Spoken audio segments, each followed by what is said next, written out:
Ona turma kutib. Jaski, tinchlikmi? Qaramisanlarmi? Adam so'riga chiqib shu yoshlarda yiqilib tushibdilar. Boshlari hozir yorilib yotibdi. Operatsiyaga olib kirib ketishgan. 50-50 deyapti. U yetmaganda shoshilib kelayotganimda odam urib oldim. Sinov ustiga sinov kelib yotibdi. Og'ayni, o'ylama. Meni bitta jiyanim shu yerda ishlaydi. Sizlar gaplashib turinglar, men hozir kirib chiqaman. Siqilma, hammasi yaxshi bo'ladi. Biz yoningdamiz-ku. Lekin ba'zi bir insonlarning boshiga mushkul tushsa, buni sinov deb bilishar ekan. Xursandman, zo'r bo'pti og'ayni, mashinani olib chiqyapsanmi? Uni olib chiqqanimcha bilasan, qanaqa bosh og'rig'iga kirdim. Nima bo'ldi? Senda ham bosh og'rig'i bo'ladimi? Aytilgan so'roviga bermadi. Janjal qilib olib chiqib ketdim, o'rtoq. Murod, senga nima qildi og'ayni, tinchlikmi? Muammodan boshim chiqmayapti, o'rtoq.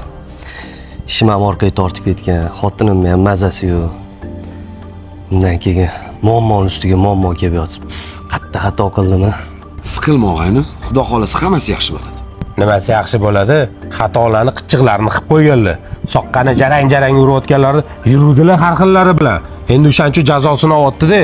Tushunmadim, o'rtoq. Pulim bor deb xohlagan gapingni gapiraversanmi? Meni eshitib qo'ysan, to'g'ri gap tuqqaningga yoqmaydi deb bekordan bekor gapirishmagan ekan-da. Mayqallaring, og'aynimiz-ku. Ketib bitta choy ichamiz undan ko'ra, yur.